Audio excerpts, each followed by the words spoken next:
अच्छे से अच्छे मार्क्स ला सके। तो चलिए फ्रेंड्स, मैं आपको बता देते हैं हमारा जो पहला नंबर प्रश्न है कि निम्न में से कौन सा पदार्थ लेंस के लिए प्रयुक्त नहीं किया जा सकता है। ठीक है, तो इसमें आपको 4 ऑप्शंस देखने को मिल रहे। कौन सा पदार्थ को आपको बताना है कि जिसके लिए लेंस का उपयोग नहीं कर सकते हैं। जल है, कांच है या फिर मिट्टी, प्लास्टिक है। तो इसमें आपको 4 ऑप्शन देखने को मिल रहे हैं। आपको बता दें कि जल, कांच और प्लास्टिक तीनों का उपयोग जो होता है लेंस बनाने के लिए किया जा सकता है, लेकिन इसके अलावा मिट्टी जो है, मिट्टी का उपयोग लेंस के लिए प्रयोग नहीं किया जा सकता है। ठीक है, तो आपको अच्छी तरह से याद रखना पड़ेगा कि कौन सा पदार्थ जो होता है लेंस के लिए प्रयुक्त नहीं किया जा सकता है, वो आपका मिट्टी होता है। ठीक है, दूसरा नंबर प्रश्न को बता देते हैं। तो आइए, दूसरा नंबर प्रश्न है कि निर्गत किरण और अभिलंब के बीच के कोण को कहते हैं। ये भी प्रश्न आपके एग्जाम्स में बहुत ही इंपॉर्टेंट और बहुत बार पूछे भी गए हैं। ठीक है, तो निर्गत किरण और अभिलंब के बीच के कोण को क्या कहते हैं। तो निर्गत कोण कहते हैं या फिर आपतन कोण या फिर परावर्तन कोण या फिर इनमें से कोई नहीं। तो आपको बता दें कि निर्गत कोण किरण और अभिलंब के बीच जो कोण बनता है उसको हम कहते हैं निर्गत किरण और अभिलंब के बीच के कोण को क्या कहते हैं, निर्गत कोण कहते हैं। इसका राइट आंसर हो जाएगा ऑप्शन नंबर सी। तो चलिए मैं आपको नेक्स्ट प्रश्न को बता देते हैं। फ्रेंड्स, हमारा जो तीसरा नंबर प्रश्न देखने पा रहे स्क्रीन में कि किस माध्यम में अपवर्तनांक का मान होता है, यानी कि किसी भी माध्यम में अपवर्तनांक का मान जो होता है वो आपका I/sin r के फॉर्म में रहेगा, तभी वो होगा आपका अपवर्तनांक। आपको बता दें कि किसी भी मीडियम में अगर अपवर्तनांक का मान रहता है तो sin I/sin r होता है। तो इसमें आपको भी 4 ऑप्शन देखने को मिले। देखिए, ऑप्शन नंबर ए में है sin I/sin r, option B में sin I बराबर sin r, और ऑप्शन सी में देखने पा रहे हैं कि sin I गुना sin r है। ऑप्शन में क्या है कि सभी उत्तर सही है। तो इसमें से राइट आंसर हो जाएगा आपका ऑप्शन नंबर ए, यानी कि sin I/sin r जो होता है किसी भी अपवर्तनांक का मान होता है किसी भी माध्यम में। ठीक है, तो चलिए मैं आपको नेक्स्ट प्रश्न को बता देते हैं। उदाहरण प्रश्न है कि सामान्य दृष्टि के वयस्क के लिए सुस्पष्ट दर्शन की न्यूनतम दूरी होती है। तो ये भी प्रश्न आपके एग्जाम्स के लिए मोस्ट इंपॉर्टेंट है और लगभग में हर बार पूछे भी जा सकते, तो किसके लिए बहुत ही इंपॉर्टेंट है।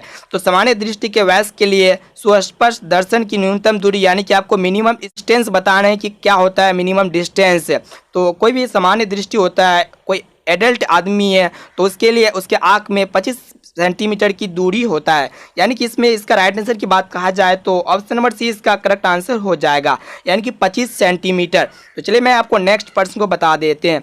फ्रेंड्स, हमारा जो 5 नंबर प्रश्न है कि दूरदृष्टि वाली आंखें साफ साफ देख सकती है। आपको बता दें कि दूरदृष्टि वाली आंखें साफ साफ देख सकती है, अर्थात जिस व्यक्ति के आंख में दूरदृष्टि होता है तो उसके आंख क्या कौन सा वस्तु को साफ साफ देख सकती है। तो चलिए मैं आपको सभी ऑप्शंस को बता देते हैं। तो ऑप्शन ए है कि दूर की वस्तुओं को, ऑप्शन बी है निकट की वस्तुओं को, ऑप्शन सी है बड़ी वस्तुओं को, या फिर ऑप्शन डी में इनमें से कोई नहीं। तो जिस व्यक्ति के आंख में दूरदृष्टि दोष होता है तो वो आपका दूर की वस्तुओं को साफ साफ देख सकता है, ना कि आपको निकट की वस्तुओं को। तो आपको ध्यान, जो व्यक्ति दूरदृष्टि दोष से पीड़ित रहता है तो उसके आंख में दूर की वस्तुओं को साफ साफ देख सकता है। ठीक है, तो चलिए मैं आपको नेक्स्ट प्रश्न को दिखा देते हैं। फ्रेंड्स, हमारा जो 6 नंबर प्रश्न है कि कांच प्रिज्म द्वारा उत्पन्न श्वेत प्रकाश को स्पेक्ट्रम में किस रंग का झुकाव अधिक होता है या फिर विचलन अधिक होता है। तो आपको बता दें कि जब श्वेत प्रकाश को कांच प्रिज्म के द्वारा गुजारा जाता है तो उसमें आपको 7 रंग प्राप्त होता है। ठीक है, वेब की, और जिसको violet, indigo, blue, green, yellow हो गया, फिर ऑरेंज, फिर रेड हो गया। तो इसमें आपको बताना है कि इनमें से कौन सा रंग है, कौन सा कलर है जिसका स्पेक्ट्रम में सबसे अधिक झुकाव होता है। तो आपको बता दें कि बैंगनी रंग का जो झुकाव होता है सबसे अधिक होता है। तो आपको याद रखना पड़ेगा कि कौन सा रंग का विचलन होता है, अर्थात झुकाव जो होता है सबसे अधिक होता है, यानी कि बैंगनी रंग का झुकाव सबसे अधिक होता है। इनके अलावा लाल रंग झुकाव होता है सबसे कम होता है। ठीक है, ये भी प्रश्न आपके एग्जाम्स के लिए मोस्ट इंपॉर्टेंट है। ठीक है, तो चलिए फ्रेंड्स, मैं आपको नेक्स्ट प्रश्न को दिखा देते हैं। हमारा जो 7 नंबर प्रश्न है, उपकरण है जिसमें आपका धन और ऋण का चिन्ह नहीं होता, यहाँ पे ऋण होगा। ठीक है, सॉरी, यहाँ पे क्या होगा, ऋण। तो कौन सा उपकरण जो होता है जिसमें आपका धन और ऋण का चिन्ह नहीं होता है। तो ये भी प्रश्न आपके एग्जाम्स के लिए मोस्ट इंपॉर्टेंट है। ठीक है, तो यहाँ पे भी आपको 4 ऑप्शन देखने को मिल रहे हैं। तो ऑप्शन ए है कि एम्पियर में या फिर वोल्ट मीटर में या फिर कुंडली में या फिर विद्युत सेल में। आपको बता दें कि ये कुंडली जो होता है इसमें आपका प्लस और नेगेटिव का चिन्ह नहीं रहता। इनके अलावा आपका एम्पियर हो गया, वोल्ट मीटर हो गया, विद्युत सेल हो गया, तीनों में आपका क्या होता है पॉजिटिव और नेगेटिव को देखा जाता है, लेकिन कुंडली में जो है पॉजिटिव और नेगेटिव का चिन्ह नहीं होता है। ठीक है, तो चलिए फ्रेंड्स, आपको नेक्स्ट प्रश्न को दिखा देते हैं। कि 10 एम्पियर और 20 एम्पियर के दो प्रतिरोधों को श्रेणी क्रम में जोड़ने पर समतुल्य प्रतिरोध होगा। ठीक है, यानी कि जब हम 10 ओम और 20 ओम को श्रेणी क्रम में जोड़ेंगे तो आपका समतुल्य प्रतिरोध क्या होगा। ठीक है, तो इस तरह का प्रश्न आपके एग्जाम्स में पूछे जाते हैं। लेकिन आप कैसे सोल्व कीजिएगा, जब भी आपको श्रेणी क्रम में जोड़ने बोलेगा तो आप जो इसको डायरेक्ट जोड़ सकते हैं श्रेणी क्रम में। ठीक है, यहाँ पे क्या करेंगे कि R1 प्लस R2 का फॉर्मूला लगा देंगे। जब श्रेणी क्रम में जोड़ते हैं तो उसको R1 प्लस R2 करके इसको ऐड कर देते हैं। तो यहाँ पे R1 का राइट आंसर की बात कहा जाए तो आपका 30 करेक्ट आंसर हो जाएगा। ठीक है, 30 ओम हो जाएगा। ठीक है, तो चलिए फ्रेंड्स आपको नेक्स्ट प्रश्न को दिखा देते हैं। फ्रेंड्स हमारा जो नंबर प्रश्न है कि 12 वोल्ट विभवांतर के दो बिंदुओं के बीच 2 कूलम आवेश को ले जाने में किया गया कार्य होता होगा। ठीक है, तो यहाँ पे आपको कार्य बताना है, अर्थात W यानी कि वर्क बताना है कि जब 12 वोल्ट विभवांतर के दो बिंदुओं के बीच 2 कूलम आवेश को ले जाते हैं तो उसका वर्क क्या होगा। तो अब इस तरह का प्रश्न आप क्या कीजिएगा कि जब W का मान अर्थात कार्य निकालिएगा कि 12 को जब डायरेक्टली 2 से गुना करते हैं तो आपका 12 दूना 24 आ जाएगा। तो इस तरह का प्रश्न इस तरह आप सॉल्व कीजिए तो इसका राइट आंसर हो जाएगा आपका 24 जूल। ठीक है, इसका राइट आंसर हो जाएगा नो का ऑप्शन नंबर बी। तो चलिए फ्रेंड्स मैं आपको नेक्स्ट प्रश्न को दिखा देते हैं। फ्रेंड्स विद्युत फ्यूज काम करता है। ठीक है, तो ये भी बहुत ही इंपॉर्टेंट और बहुत ही मोस्ट इंपॉर्टेंट क्वेश्चन है कि विद्युत फ्यूज जो कार्य करता है वो किस पे करता है। तो चलिए ऑप्शन देख लेते हैं। ऑप्शन ए में कि धारा के उसमें प्रभाव, ऑप्शन बी में दिया हुआ है कि धारा के चुंबकीय प्रभाव, और ऑप्शन सी में है कि धारा के रासायनिक प्रभाव, और ऑप्शन डी में कि किसी पर भी नहीं। तो फ्रेंड्स आपको बता दें कि विद्युत फ्यूज का जो कार्य होता है वो आपका धारा के उसी में प्रभाव पर कार्य करता है, यानी कि ऑप्शन नंबर ए इसका राइट आंसर हो जाएगा। ठीक है, 10 का ऑप्शन नंबर ए। एक एक प्रश्न को अच्छी तरह से समझिए, अच्छी तरह से आप लोग नोट्स करते जाइए और अच्छी तरह से एक एक प्रश्न को याद करते हुए जाइए। ठीक है, तो चलिए फ्रेंड्स मैं आपको नेक्स्ट प्रश्न को दिखा देते हैं। फ्रेंड्स आप जैसा कि देखने पा रहे कि हमारा 11 नंबर प्रश्न है कि यदि किसी नरम लोहे को धारावाही कुंडली के गर्भ में रख दिया जाए तो क्या बनता है। ठीक है, तो यहाँ पे भी आपको 4 ऑप्शंस देखने को मिल रहे, तो आपको एक बार प्रश्न फिर से आपको एक बार समझा देते हैं। यदि किसी नरम लोहा को जब क्या करेंगे धारावाही कुंडली के गर्भ में रखेंगे तो उसमें क्या बनेगा, सामान्य चुंबक बनेगा, विद्युत चुंबक, या फिर कोई चुंबक नहीं बनेगा, या फिर बनने वाला चुंबक रेखीय प्रदर्शित नहीं होगा। ठीक है, तो इस तरह का प्रश्न भी आपके एग्जाम्स में पूछे जा सकते हैं। ठीक है, तो 11 का जो राइट आंसर की बात कहा जाए तो हो जाएगा ऑप्शन नंबर बी, यानी कि विद्युत चुंबक बनेगा। जब भी नरम लोहे को धारावाही कुंडली के गर्भ में रखेंगे तो क्या बनेगा, विद्युत चुंबक बनेगा। ठीक है, तो चलिए फ्रेंड्स मैं आपको नेक्स्ट प्रश्न को दिखा देते हैं।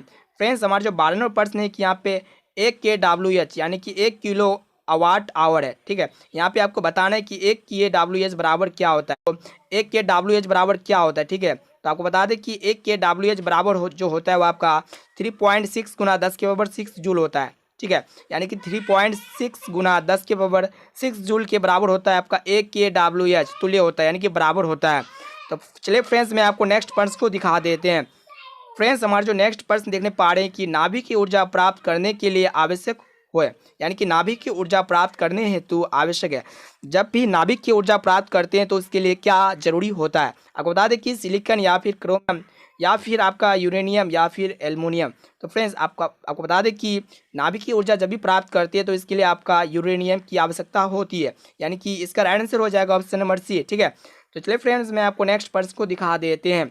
फ्रेंड्स हमारा जो नेक्स्ट प्रश्न है कि जल से होकर विद्युत धारा प्रवाहित करने पर जल का अपघटन होता है, यानी कि जब जल से होकर विद्युत धारा प्रवाहित करते हैं तो जल का विद्युत अपघटन होता है। हाइड्रोजन और ऑक्सीजन मुक्त होता है तो हाइड्रोजन और ऑक्सीजन का आयनों का अनुपात होगा। तो ये भी प्रश्न आपके एग्जाम्स के लिए मोस्ट इंपॉर्टेंट है। तो उसका रेशियो आपको बताना है कि जब जल से होकर विद्युत धारा प्रवाहित करते हैं तो जल का अपघटन होता है, लेकिन हाइड्रोजन और ऑक्सीजन मुक्त होता है। तो आपको बता दें कि हाइड्रोजन और ऑक्सीजन का आयनों का अनुपात क्या होता है। ठीक है, तो कौन सा रेशियो के अनुपात में रहता है आयन। तो आपको बता दें कि 2:1 के अनुपात में आपका रहेगा। तो यहाँ पे देखने पा रहे कि जल यानी कि H2 है, तो यहाँ पे हाइड्रोजन का 2 अनुपात हो गया और ऑक्सीजन का आपका हो गया 1:, यानी कि 2:1 के अनुपात में रहता है। ठीक है, तो इसका राइट आंसर हो जाएगा ऑप्शन नंबर सी। ठीक है फ्रेंड्स मैं आपको नेक्स्ट प्रश्न को दिखा देते हैं। फ्रेंड्स हमारे जो 15 नंबर प्रश्न है कि भोजन का पचना तथा पकाना किस प्रकार की अभिक्रिया है। तो ये भी प्रश्न आपके एग्जाम्स के लिए मोस्ट इंपॉर्टेंट है। जब भोजन का पचना होता है तथा पकाना होता है तो किस प्रकार की अभिक्रिया के द्वारा होता है। तो चलिए मैं आपको 4 ऑप्शन देखने को मिल रहे हैं। ऑप्शन ए में था अपचयन अभिक्रिया, ऑप्शन बी में ऊष्माक्षेपी अभिक्रिया, या फिर उपचयन अभिक्रिया, फिर विघटन अभिक्रिया। जब भोजन का पचना यानी कि जब भोजन पचता है तो वो किस रिएक्शन को अकॉर्डिंग जो पचता है। ठीक है, तो फ्रेंड्स उपचयन अभिक्रिया के अकॉर्डिंग अर्थात आपका ऑप्शन नंबर सी इसका राइट आंसर हो जाएगा। उपचयन अभिक्रिया के द्वारा ही भोजन का पचना तथा पकाना होता है, ठीक है। तो चलिए फ्रेंड्स मैं आपको नेक्स्ट प्रश्न को दिखा देते हैं। फ्रेंड्स हमारा जो 16 नंबर प्रश्न देखने पा रहे हैं कि रासायनिक समीकरण Fe plus H2O tends to Fe3O4 plus H2 को संतुलित करने पर जल में अणुओं की संख्या क्या होगी। जब रासायनिक समीकरण यहाँ पे दिया हुआ है कि फेरम, उसके बाद जल है, जब इसको आप रिएक्शंस कीजिएगा तो आपका आता है Fe3O4 प्लस H2 को जब संतुलित करते हैं तो जल में अणुओं की संख्या क्या होगा, ठीक है। तो चलिए फ्रेंड्स मैं आपको इसको संतुलित करके दिखा देते हैं। यहाँ पे Fe है, Fe प्लस H2O है, ठीक है। Fe प्लस H2O को जब संतुलित कीजिएगा तो आपका क्या आएगा, Fe3O4 प्लस H2 आएगा, ठीक है। तो यहाँ पे देखिए, यहाँ पे Fe है, यहाँ पे भी Fe है, ठीक है। तो यहाँ पे H2 है, यहाँ पे भी H2 है ना। उसके बाद यहाँ पे ऑक्सीजन है, लेकिन यहाँ पे क्या है, 4 ऑक्सीजन। तो इसके लिए हम क्या करेंगे, यहाँ पे अगर 4 लगा देते हैं तो यहाँ पे 4 ऑक्सीजन यहाँ पे हो गया, यहाँ पे भी 4 ऑक्सीजन हो गया, लेकिन यहाँ पे हाइड्रोजन 2 है, लेकिन यहाँ पे हाइड्रोजन कितना है, 4 दूना 8। तो यहाँ पे क्या करेंगे कि हाइड्रोजन 4 लगा देंगे, तो क्या हो जाएगा, यहाँ पे हाइड्रोजन, इसमें भी हाइड्रोजन 4 हो जाएगा। तो ये यहाँ पे जल में, तो यहाँ पे क्या होगा कि जल में अणु की संख्या कितना हो जाएगा, 1 होगा या फिर 2 फिर या फिर 4 या फिर 3। तो यहाँ पे हम क्या लगाए, 4 लगाए, ठीक है। तो दोस्तों सवालों का जो राइट आंसर हो जाएगा ऑप्शन नंबर सी, यानी कि option number C correct answer है, ठीक है। तो चलिए फ्रेंड्स मैं आपको नेक्स्ट प्रश्न को दिखा देते हैं। फ्रेंड्स हमारा जो 17वां प्रश्न है कि सोडियम क्लोराइड के जलीय घोल में विद्युत धारा प्रभावित करने पर यह विभोजित होकर सोडियम हाइड्रोक्साइड बनाता है, तो इस प्रक्रिया को क्या कहा जाता है। और फिर से पढ़ के आपको सुना देते हैं। सोडियम क्लोराइड के जलीय घोल से विद्युत धारा प्रभावित करने पर यह विभोजित होकर सोडियम हाइड्रोक्साइड बनाता है, तो इस प्रक्रिया को क्या कहते हैं, ठीक है। तो देखिए ऑप्शन में है, ए में है कि विद्युत विच्छेदन, ऑप्शन बी में विघटन, और ऑप्शन सी में द्विविस्थापन, और ऑप्शन डी में क्लोरो क्षार प्रक्रिया। तो इस तरह का अभिक्रिया को हम क्या कहेंगे, इस तरह की प्रक्रिया को हम क्या कहेंगे, क्लोरो क्षार प्रोसेस कहेंगे, ठीक है। तो 18वां प्रश्न है कि चीनी का आणविक सूत्र क्या होता है। तो देखिए चीनी का आणविक सूत्र क्या होता है, इस तरह का प्रश्न आपके एग्जाम्स में लगभग में हर बार पूछे C12H22O11। तो इसको अच्छी तरह से याद रखिए कि चीनी का आणविक सूत्र क्या होता है, C12H22O11, ठीक है। तो चलिए मैं आपको नेक्स्ट प्रश्न को दिखा देते हैं। देखिए नेक्स्ट प्रश्न है कि हमारे शरीर किस पीएच परास के बीच अंदर का कार्य करता है, ठीक है।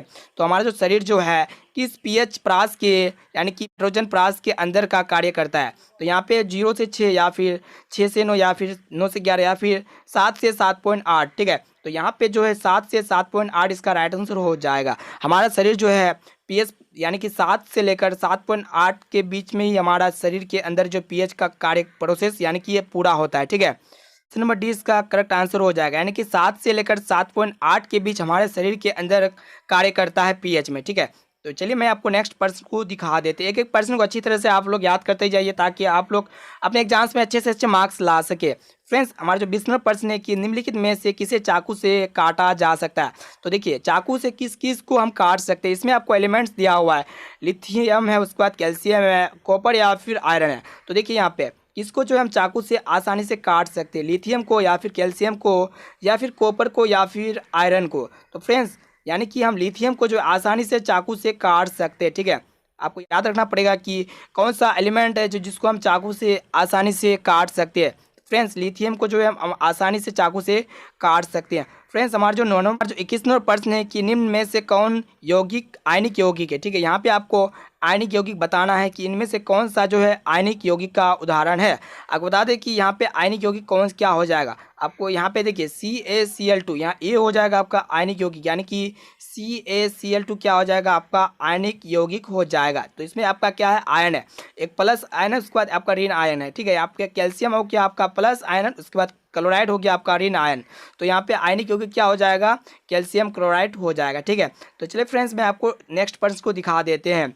फ्रेंड्स हमारा जो 22वां प्रश्न है कि निम्नलिखित में से कौन उपधातु है। फ्रेंड्स आपको यहाँ पे उपधातु को पहचानना है कि कौन जो है उपधातु है, ठीक है। तो यहाँ पे भी आपको 4 ऑप्शंस देखने को मिल रहा है। यहाँ पे ऑप्शन ए में है कि Fe, उसके बाद ऑप्शन बी में है Cu, उसके बाद ऑप्शन सी में Ni, उसके बाद ऑप्शन डी में Sb। तो इसका राइट आंसर की बात कहा जाए तो कौन जो होगा उपधातु होगा, आपका Sb जो होगा उपधातु हो जाएगा, ठीक है। एक नंबर प्रश्न को दिखा देते हैं।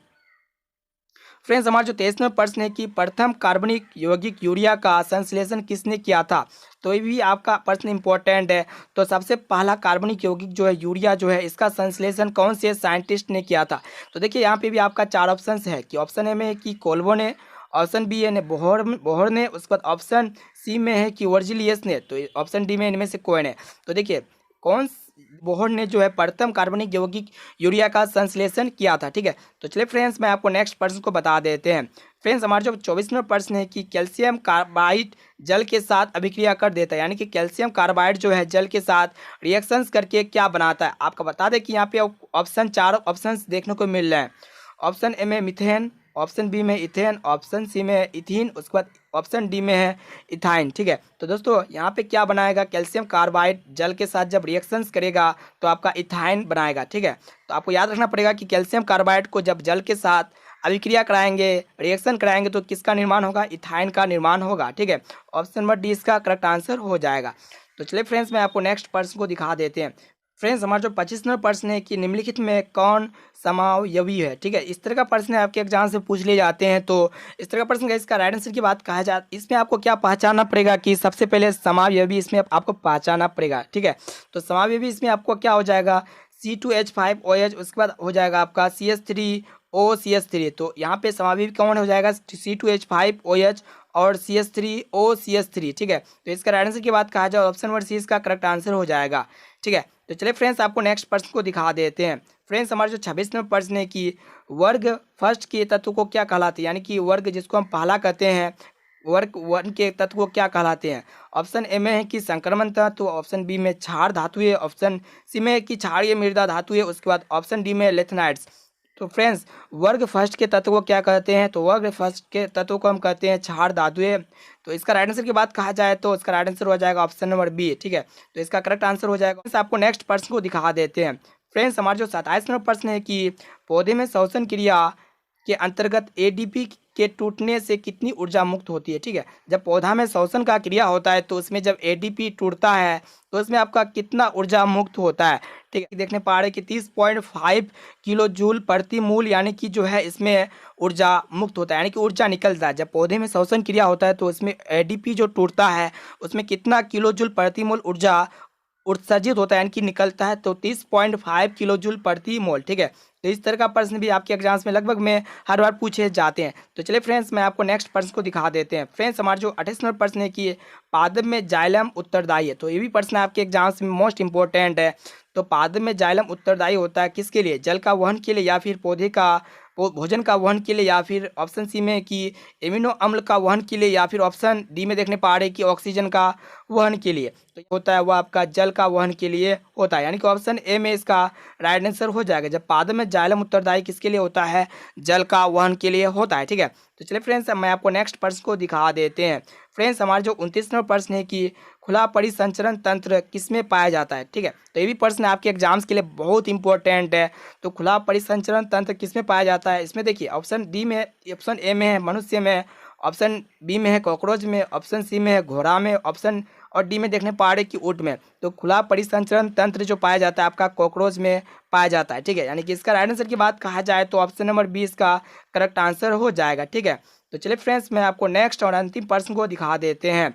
तो यहाँ पे प्रतिवर्त क्रिया क्या होता है, लार आना या फिर रक्तदान या फिर हृदय गति या फिर सभी। तो आपको बता दें कि प्रतिवर्त जो क्रिया होता है वह आपका लार का आना होता है। रक्तदान जब ब्लड को डोनेट करते हैं तो वहाँ पे भी प्रतिवर्त क्रिया आता है। जब हृदय गति करता है तो इसमें भी आपका क्या होता है, प्रतिवर्त क्रिया होता है। तो इसका राइट आंसर की बात कहा जाए तो ऑप्शन नंबर डी इसका करेक्ट आंसर हो जाएगा, यानी कि सभी। इस वीडियो को अभी तक आप शेयर नहीं किए तो प्लीज़ एक बार ज़रूर शेयर कीजिएगा अपने फ्रेंड्स में, और इस वीडियो को अपने दोस्तों तक ज़रूर शेयर कीजिए, और वीडियो को लाइक नहीं किए तो प्लीज़ वीडियो को लाइक कर दीजिए, ठीक है। तो दोस्तों आज के लिए इतना ही। Thanks for watching this video.